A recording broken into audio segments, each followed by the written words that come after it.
Déjame hipnotizarte. Sí, con uno de los relatos de Milton Erickson que tanto me encantan. Y bueno, en este relato que te quiero compartir, aprenderás cómo hacía Milton Erickson para eludir o para interferir en las limitaciones y en las creencias autoimpuestas de algunos de sus pacientes, porque Milton Erickson pensaba que muchos de sus pacientes tenían problemas porque actuaban y pensaban de acuerdo de una forma muy rígida, ¿sí?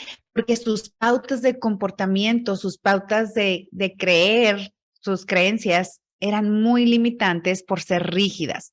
Entonces, una de sus metas terapéuticas, pues justamente consistía en romper esas creencias rígidas. Era uno de sus métodos, ¿no? Acerca de los problemas. Entonces, él creía que las personas se autolimitaban sin necesidad alguna. O sea, prácticamente se limitan por gusto, como quien dice, ¿no? Se limitan sin necesidad alguna, nos limitamos sin necesidad alguna. Entonces, la confusión, él utilizaba la confusión como una de sus principales herramientas para eludir justamente e interferir en estas creencias que autolimitaban a sus pacientes o a las personas que acudían con él.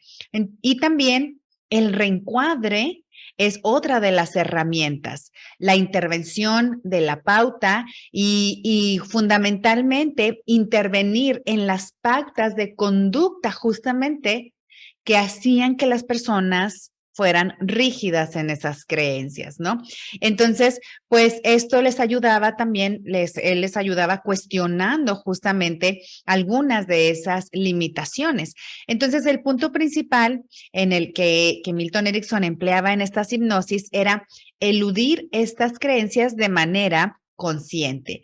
Entonces, otro método que también utilizaba Milton Erickson es que él iba más allá de esas limitaciones conscientes y utilizaba el shock o la sorpresa, no el choque eléctrico, sino utilizaba como esta metodología de causar un shock o sorpresa en sus pacientes para romper justamente esas pautas, para romper esas creencias.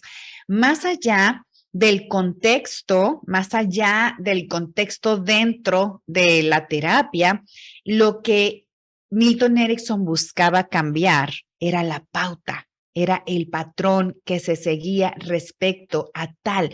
Quiero que entiendas esto, porque si tú logras romper estos patrones, muchos de nuestros patrones de comportamiento son tan rígidos que nos llevan justamente a este tipo de conflictos, ¿no? Porque él hacía a través de la sorpresa o a través del shock que fuera algo tan inesperado que sus pacientes se quedaran mudos, desorientados y que no pudieran inclusive ni responderle, ¿sabes? O sea, que se quedaran en shock. ¿Qué es lo que nosotros hacemos cuando tenemos una creencia limitante? Inmediatamente sacamos una justificación para esa creencia limitante, ¿no? Inmediatamente sacamos un por qué hacemos lo que hacemos.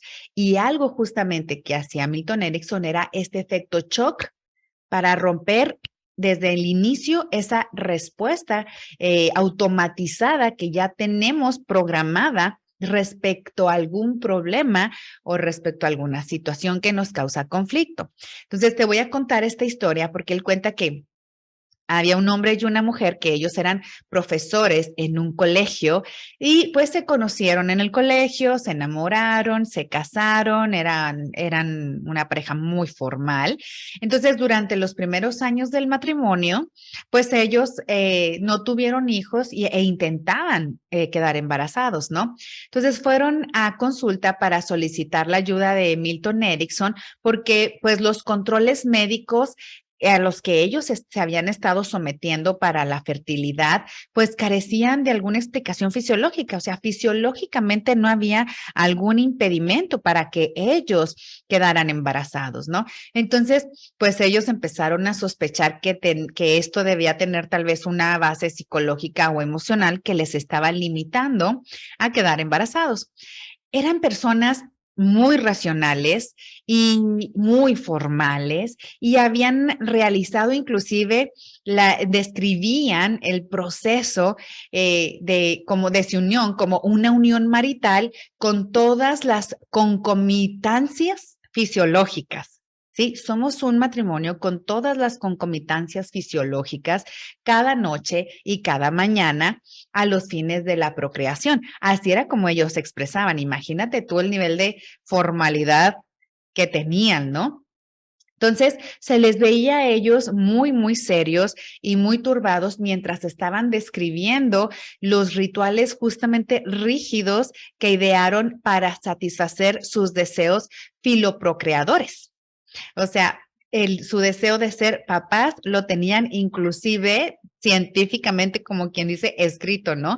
Entonces, Erickson, pues les dijo que tenía un tratamiento justamente para ellos, pero que no sabía si ellos eran lo suficientemente fuertes para soportar ese tratamiento y para sobrellevarlo, porque entonces sería un tratamiento de shock. Entonces no pensaba él justamente en darles un shock eléctrico, sino más bien ese shock psicológico y emocional.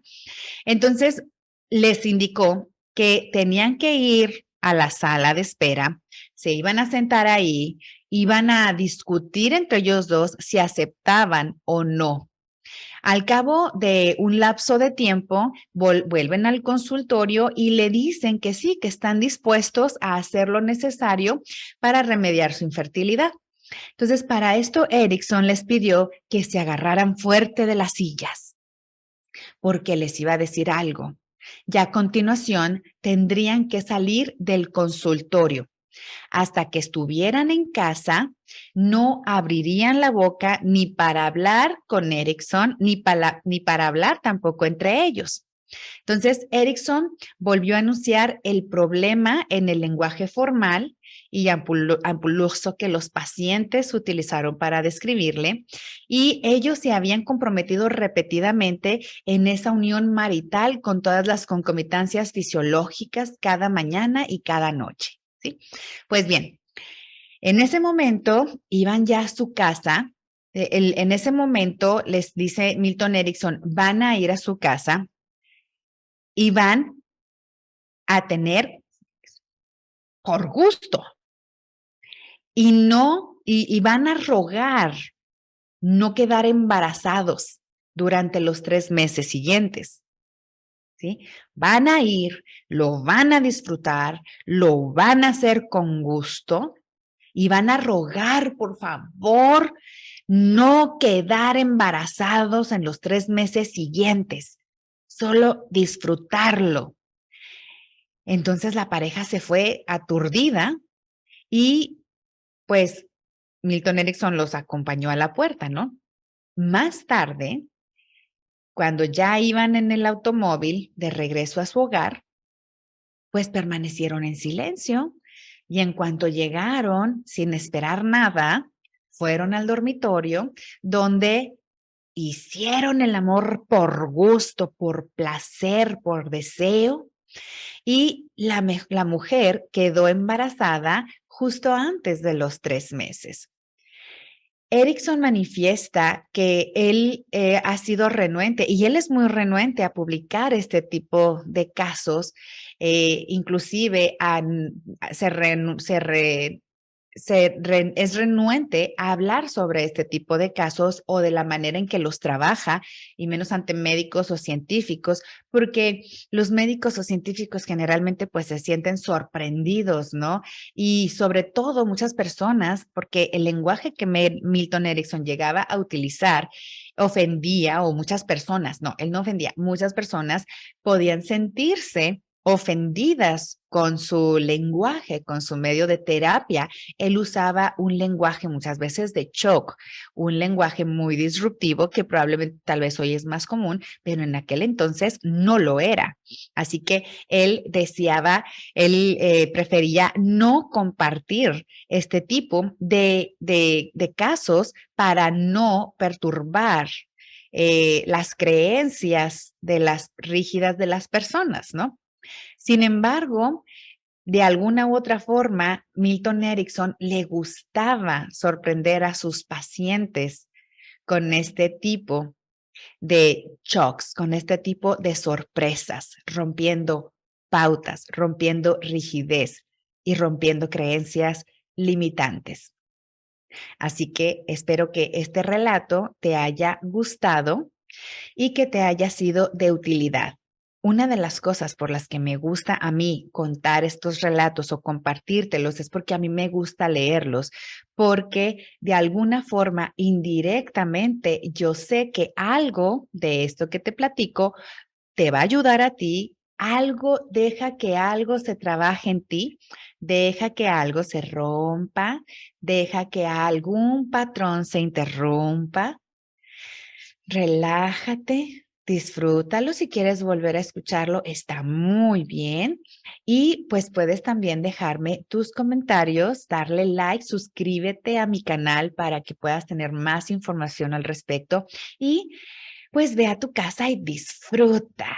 Relájate. Nos vemos en el siguiente video. Adiós.